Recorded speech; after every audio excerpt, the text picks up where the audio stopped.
Welcome to the academy. आज हम लोग शुरू करेंगे पॉलिटिक में भारत संविधान के कुछ इम्पॉर्टेंट क्वेश्चन। ओके, मतलब जो उसके इम्पॉर्टेंट सारे आर्टिकल्स हैं उनको हम लोग एक नज़र देखेंगे। ठीक है, तो जैसे पहले ना ये इसमें आर्टिकल पढ़ने से पहले भारतीय संविधान के बारे में पढ़ लेते हैं। ओके, है क्या भारत का संविधान, इसके क्या क्या मतलब है, ये क्या काम करता है हमारी लाइफ में, हमें किसी देश में रहने में। ठीक है, ये संविधान जो होता है ये वर्ड क्या है, इसका महत्व क्या है। ओके, तो जैसे हम लोग देखते हैं कि हमारे देश में कई धर्म के लोग हैं। ठीक है, हिंदू, मुस्लिम, सिख, ईसाई, बहुत सारे धर्म के लोग हैं। ठीक है, लेकिन अगर हम किसी से पूछें, जैसे किसी हिंदू धर्म के लोग से पूछें कि आपकी पवित्र पुस्तक क्या है, तो वो क्या कहेंगे कि गीता है। इसी तरह अगर किसी मुस्लिम से कहेंगे तो वो क्या कहेंगे, कुरान है। ठीक है, किसी ईसाई से कहेंगे तो वो बाइबल। ठीक है, तो इसी तरह से।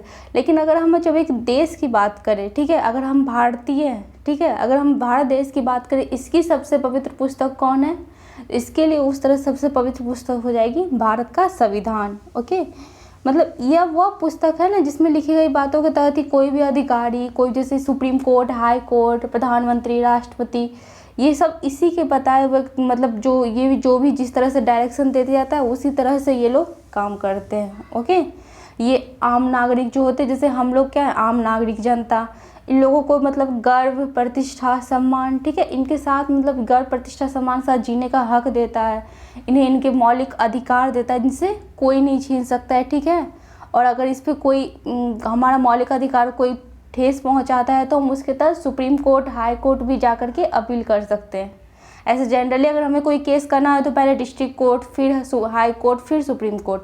लेकिन अगर हमारे मूल अधिकार का हनन होता है तो हम लोग डायरेक्ट सुप्रीम कोर्ट भी जा सकते हैं। ओके, तो सबसे पहले थोड़ा सा तो इसके बारे में भारतीय संविधान के बारे में हम लोग ये देख लेते हैं कि इसमें कितने आर्टिकल्स हैं, कितने भाग हैं, कितने इसके अनुसूचियाँ हैं। ठीक है, और एक प्रस्तावना, ये 4 चीज़ें हैं। ठीक है, इसमें मेन इम्पॉर्टेंट, तो चारों के बारे में देखते हैं। सबसे पहले इसके भाग कितने हैं, तो टोटल भाग इस भारतीय संविधान के बुक में है कितने, 22।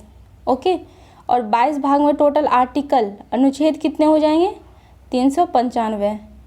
ओके, और उसके बाद अगर बात करें अनुसूचियों की, अनुसूचियाँ इसमें कितनी हो जाएंगी, तो पहले 12 थी और अब कितनी हो गई है, पहले 8 थी, अब हो गई है 12। ओके, और एक और है इसमें, क्या है, प्रस्तावना। ठीक है, ये चारों संविधान के आएंगे हैं। ओके, अब हम लोग इसमें पहले आज पॉलिटी का पहला सीरीज़ है। ओके, ये आप लोगों के हर एक कॉम्पिटिशन, जो भी आप लोग, चाहे DLED हो, पारामेडिकल या कोई भी कॉम्पिटिटिव एग्ज़ाम हो, उसमें ये इससे क्वेश्चन रहते हैं। ये पॉलिटिकल में आर्टिकल से पूछे जाते हैं, ये किस आर्टिकल का पार्ट है, इसमें कौन सा संशोधन हुआ था, कब हुआ था। ओके, तो ये सारे एग्ज़ाम के लिए बहुत ही इम्पॉर्टेंट है। तो सबसे पहले आज देखते हैं ये भाग 1 से लेकर भाग 3 तक में जो भी जितने भी इम्पॉर्टेंट क्वेश्चन आर्टिकल्स हैं, उनसे बनने वाले क्वेश्चन हैं, वो उन सारों को देखेंगे। ओके, तो पहला देखते हैं भाग 1 से 3 में। पहला कहता है कि भाग 1। ओके, भाग 1 में क्या कहता है, भाग 1 कहाँ से कहाँ तक है, तो आर्टिकल 1 से 4। ओके, अनुच्छेद 1 से 4 तक है भाग 1, और ये हमें बताता है संघ और राज्य क्षेत्र के बारे में। ठीक है, जैसे संघ हमारे टोटल जो होता है, संघ कितने हो जाएंगे, 28 राज्य हैं। ओके, और संघ क्षेत्र कितने हैं, अभी 8 हैं, तो 8 संघ क्षेत्र है और राज्य हो जाएंगे 28। ओके, ये इनकी लिस्ट बताता है कि ये कौन कौन से राज्य है, राज्यों के नाम है, ये हमें कहाँ मिलेंगे, भाग 1 के आर्टिकल 1 में। ठीक है, दूसरे में ये बताता है, तीसरे चौथे इसमें यही बताया जाता है कि किसी राज्य को अगर हम मतलब अपने देश में मिलाना चाहते हैं तो कैसे मिलाएंगे। ठीक है, किसी भी देश, किसी भी राज्य का एरिया अगर चेंज करना है, ठीक है, उसका नक्शा चेंज करना है, या फिर मतलब उसका क्षेत्र बढ़ाना है या फिर घटाना है, उसे किसी के साथ मिला देना है। ठीक है, या फिर किसी एक राज्य से दो राज्य को, एक राज्य से किसी राज्य को अलग करना है, तो ये किस तरह से होगा, ये किस में बताया गया है, भाग 1 में।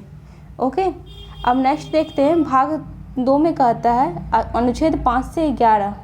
ओके, भाग 2 में कहाँ से कहाँ तक है, अनुच्छेद 5 से 11 तक। इसमें बात किसकी की गई है, नागरिकता की। ठीक है, मतलब कौन कौन देश के, भारत देश के नागरिक हैं, ये हमें इसके द्वारा पता चलता है। ठीक है, कि अगर हम जैसे इसमें कहा गया है कि जो मतलब आज़ादी के बाद 5 अगस्त 1947 के बाद जो इंडिया में रह गए वो क्या कहलाएंगे, इंडियन कहलाएंगे, मतलब भारतीय कहलाएंगे। ओके, कई कई कंडीशन ये दिया कि पाकिस्तान गए थे लेकिन फिर वापस लौट करके आ गए, और कुछ शर्तें दी गई है, अगर वो उन शर्तों को पूरा करते हैं तो वो भी भारतीय कहलाएंगे। इस तरह कुछ शर्तें हैं, कुछ बातें उसमें कही गई है। ये भारत का नागरिक अगर आप होना चाहते हैं तो आपको ये कंडीशन फुलफिल होना चाहिए। ओके, तो इसी में देखते हैं, इसमें नागरिकता से एक और क्वेश्चन पूछ देता है कि नागरिकता कानून ये ये कब बना, तो ये बना 1955 में, ठीक है। और अगर पूछेगा इसमें पहली बार संशोधन कब हुआ, मतलब 1955, ओके। उसके बाद ये कब बना नागरिकता कानून, 1986 में, ओके। तो पहला कानून बना कब, 1955 में, और उसमें संशोधन कब हुआ, 1986 में, ओके। तो ये ध्यान रखिएगा, 55 में नागरिकता कानून बना और 86 में इसमें संशोधन हुआ, ठीक है। और एक चीज़ और नागरिकता के बारे में ये अक्सर क्वेश्चन आता है कि ये लागू कब हुआ था, ठीक है, क्योंकि संविधान जो होता है वो 26 जनवरी 1950 को लागू हुआ, लेकिन संविधान बन के कब रेडी हुआ था, 26 नवंबर 1949 को, ओके, 1949 को, 26 नवंबर 1949 को क्या हुआ था, हमारा संविधान बन गया था, लेकिन इसे लागू कब किया गया, 26 जनवरी 1950 को। लेकिन ये जो होता है नागरिकता, ओके, नागरिकता संबंधी जो भी रूल थे इसमें वो कब लागू हो गए, वो 26 नवंबर 1949 से ही लागू हो गए थे, संविधान लागू होते के साथ ही, ओके। आई होप आप लोगों को यहाँ तक समझ में आया होगा। नेक्स्ट देखते हैं भाग 3, ठीक है। ये भाग 3 जो होता है आर्टिकल 12 से 35 तक है, ओके। और इससे तो मतलब इसमें अप्रॉक्स सारे जो होते हैं वो इम्पॉर्टेंट है और इससे क्वेश्चन भी आते हैं भाग 3 से और भाग 4 से, ओके। तो इसमें देखते हैं भाग 3 में क्या है, 12 से 35 तक है, ठीक है। और इसमें हमें किसके बारे में बताया गया, मूल अधिकार, मतलब भारत के जो लोग हैं, भारत के जो जनता है, उन्हें कुछ ऐसे अधिकार दिए गए हैं, ठीक है, मतलब जो उनको जन्म लेते के साथ, जन्म से साथ ही मिल जाता है, ओके। तो पहला इसमें देखते हैं भाग 12 से 35 में, इसमें पहला सबसे इम्पोर्टेंट आ जाता है भाग अनुच्छेद 14, ओके। अनुच्छेद 14 कहता है विधि का शासन या फिर विधि के समक्ष समानता, ओके। अनुच्छेद 14 कहता है विधि के समक्ष शासन या फिर विधि के समक्ष समानता, ओके। इसमें क्या है, मतलब सबके साथ कानून, मतलब कानून सबके लिए समान है, ठीक है। और कानून के अंदर क्या होगा, सबको एक समान नज़र से देखा जाएगा, ठीक है। कानून के लिए कोई बड़ा छोटा, कोई अलग धर्म जाति, ये इन सब के आधार पे कानून में भेद नहीं होगा, ओके। ये आर्टिकल 14। तो ये क्वेश्चन भी आता है कि समानता का अधिकार की बात किसमें की गई है, तो आर्टिकल 14 में की गई है समानता की बात। नेक्स्ट देखते हैं आर्टिकल 15, ओके। आर्टिकल 15 में कहता है धर्म, मूल, वंश, जाति, लिंग या जन्म स्थान के आधार पर, ओके, मतलब इन सब के आधार पर सार्वजनिक स्थलों पर किसी के साथ भी भेदभाव नहीं किया जा सकता है कि नहीं आप दूसरे राज्य में जन्मे हैं तो यहाँ ये आपको यहाँ नहीं, मतलब ये जो सुविधा है वो आपको नहीं दी जाएगी, ओके। तो ये ऐसा कुछ नहीं होता है। धर्म अगर कहीं होता भी है तो वो गलत है, ओके। हमें इसका विरोध करना चाहिए, उसके लिए हम सुप्रीम कोर्ट या फिर हाई कोर्ट जा सकते हैं, ओके। तो कहीं पे भी धर्म, मूल, वंश, जाति, लिंग या जन्म स्थान के आधार पर सार्वजनिक स्थानों पर, ठीक है, किसी का अपना पब्लिक प्लेस मतलब प्राइवेट प्लेस है तो वो उसकी बात है, ठीक है, वो उसके मन पे डिपेंड करता है। लेकिन सार्वजनिक स्थान पर क्या है, सभी बराबर है, ओके। नेक्स्ट देखते हैं आर्टिकल 16, लोक नियोजन के विषय में अवसर की समानता, ओके। लोक नियोजन मतलब जॉब जो मिलता है, सरकार जो अपने तरफ से वैकेंसी निकालती है, ठीक है, उसमें जो होता है उसमें जॉब करने की जो होती है, जॉब करने का जो ऑप्शन मिलता है, स्टूडेंट एग्जाम देते हैं, सब अलग अलग धर्म जाति के होते हैं, तो इसमें अवसर की समानता की बात की गई है।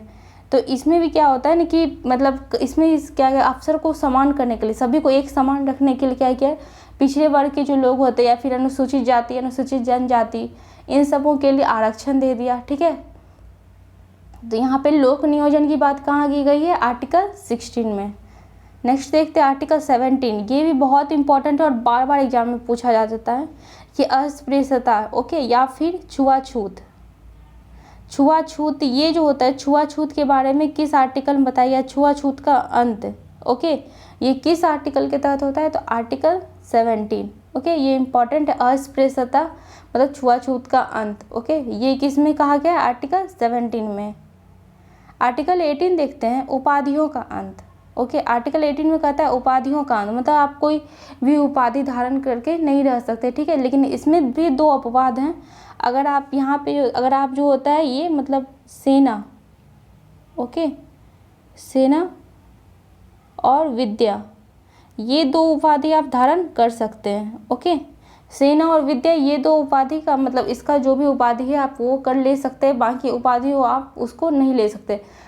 अगर आपको कोई विदेशी उपाधि दी गई है, ठीक है, आप उसे अगर लगाना चाहते हो तो आपको उसके लिए मतलब राष्ट्रपति से अनुमति लेनी पड़ेगी, तभी आप उसे धारण कर सकते हैं। ओके, नेक्स्ट देखते हैं आर्टिकल 19। ये बहुत इंपॉर्टेंट हो जाता है, ठीक है, इसे संविधान का बैकबोन कहा जाता है। ओके, संविधान का बैकबोन किसे कहा जाता है? आर्टिकल 19। और अगर कहीं पूछे कि संविधान की आत्मा किसे कहता है तो आर्टिकल 32। ओके, अब इसमें देखते हैं कि पहला का सब, इसमें देखिए, इसमें 19 के टोटल जो हैं वो मतलब 7 थे, ठीक है। अब ये भी जो होता है इसमें ना, मतलब इसका फर्स्ट जो होता है वो अक्सर क्वेश्चन पूछ देता है कि अभिव्यक्ति की स्वतंत्रता ये किस में कही गई है। ओके, तो अभिव्यक्ति की स्वतंत्रता की बात की गई है 19 के फर्स्ट में, ठीक है। अभिव्यक्ति की स्वतंत्रता या फिर प्रेस की स्वतंत्रता या फिर बोलने की मतलब बोलने की छूट। ओके, ठीक है, हम जैसे कहीं पे भी हम एक लोकतांत्रिक देश, अक्सर हम कहते हैं कि हम लोकतांत्रिक देश में रहते हैं, हम मतलब मीडिया में भी हम कभी भी यहाँ बैठे बैठे कभी पीएम कभी सीएम ओके राष्ट्रपति किसी को भी कुछ कह देते हैं। ओके, और हमें कोई कुछ नहीं कह पाता, क्यों? मतलब क्योंकि हमें एक अभिव्यक्ति की स्वतंत्रता है, ठीक है, और प्रेस में मीडिया भी वाले भी कुछ भी कह देते हैं, तो इन्हें भी किस अधिकार से, इन्हें भी बोलने की स्वतंत्रता है आर्टिकल 19 के फर्स्ट से।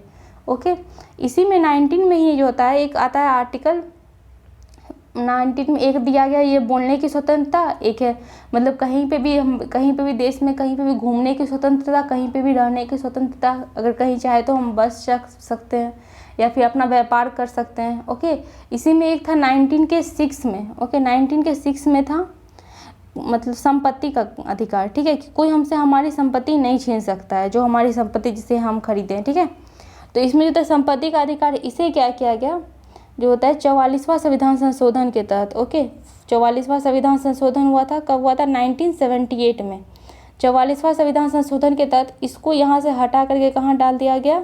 300 के कॉ में, मतलब कॉ मतलब ए में, 300 के फर्स्ट में डाल दिया गया। ओके, जिसके तहत पहले ये क्या था? मूल अधिकार था, जो कि अब क्या होता है वो कानूनी अधिकार बन गया है। ओके, नेक्स्ट देखते हैं 19 के बाद 20 में बात की गई है अपराधों के दोष सिद्धि के संबंध में संरक्षण। ओके, मतलब अपराधियों को जो होता है अपना गलती, जो भी उन्हें जिस चीज़ के लिए उन्हें गिरफ्तार किया गया, जिस गलती के लिए, ओके, उसके बारे में उसे संरक्षण दिया जाता है कि आप अपना दोष सिद्धि, मतलब इस तरह से आपके साथ ये सारा चीज़ नहीं होगा। तो उसमें 3 तरह के संरक्षण दिए जाते हैं, ठीक है।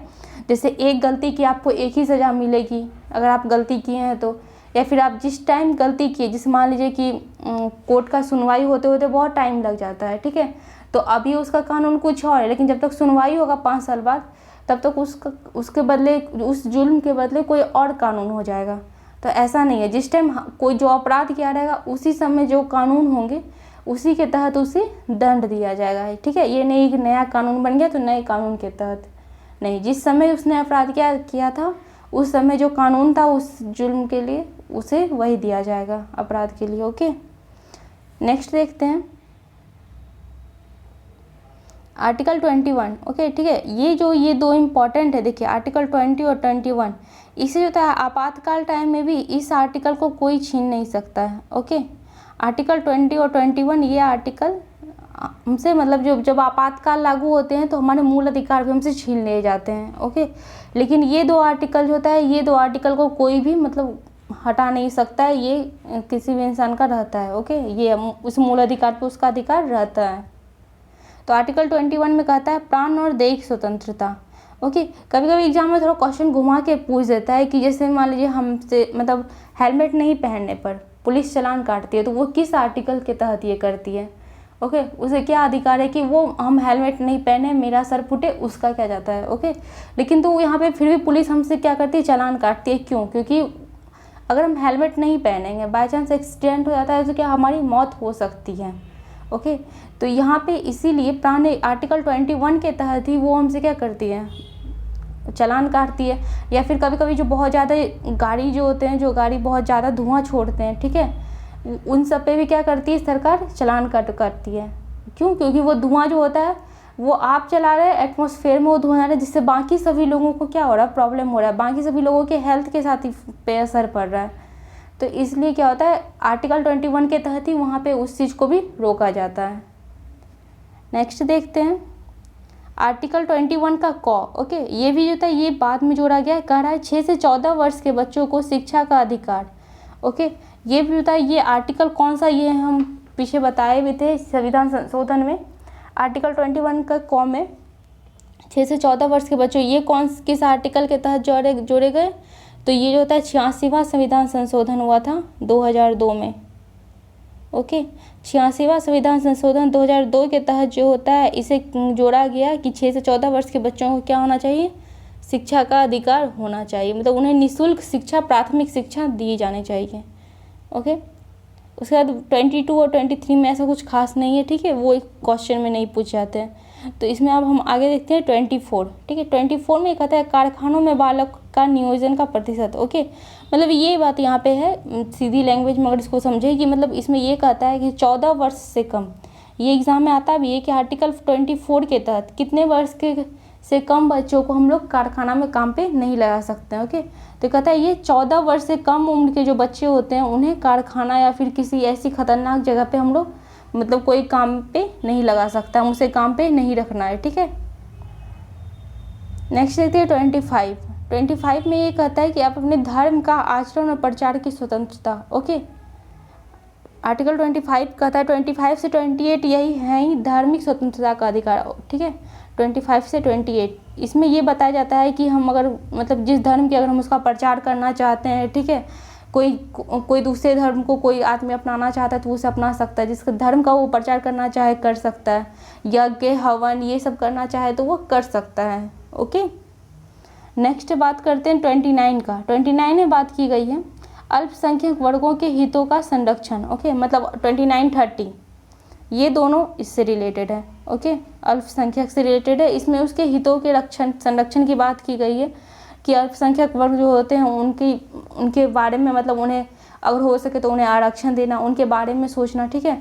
उनकी शिक्षा के लिए अगर वो मतलब जो नॉर्मल स्कूल चल रहे हैं उनमें अगर वो जाने में उन्हें नहीं अच्छा फील हो रहा है या फिर वो अपना एक अलग विद्यालय बनाना चाहते हैं तो वो कर सकते हैं, सरकार उसमें उनकी हेल्प करेगी। ओके, नेक्स्ट देखते हैं 32।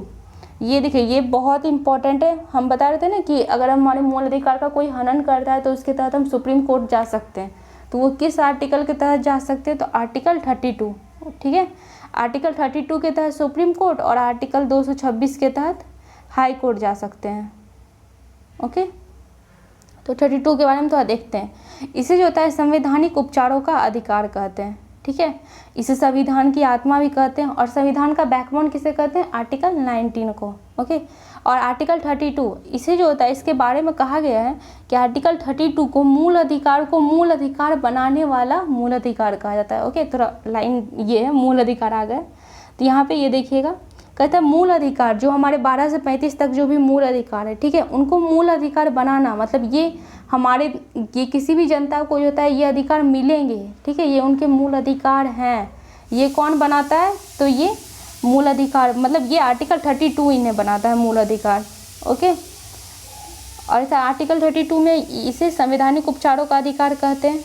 ओके, इसके तहत जो होता है सुप्रीम कोर्ट जो होता है वो 5 तरह के रीट जारी करता है, ठीक है। अगर कोई अपने अधिकार से ज़्यादा काम मतलब ज़्यादा जो भी होता है जो उनके अधिकार क्षेत्र में नहीं है और फिर भी कोई अफसर अगर वो काम करते हैं तो इसके लिए हम सुप्रीम कोर्ट जा सकते हैं। और अगर कोई अफसर उनका जो काम है वो ठीक से नहीं करते हैं तो उसके तहत भी हम सुप्रीम कोर्ट जा सकते हैं, ठीक है। इस तरह 5 तरह के रीट होते हैं जो सुप्रीम कोर्ट जारी कर सकते हैं। ओके, इसी तरह हाई कोर्ट के पास भी क्या होते हैं, 5 तरह के रीट होते हैं वो जारी कर सकते हैं। ओके, तो ये आर्टिकल 32 तक था।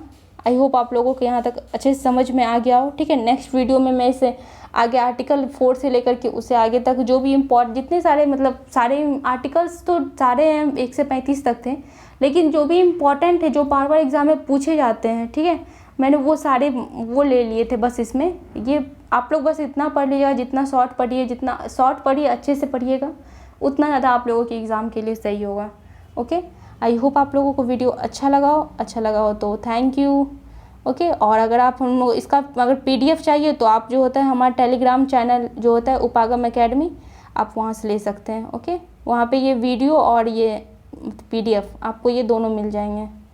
Okay, thank you.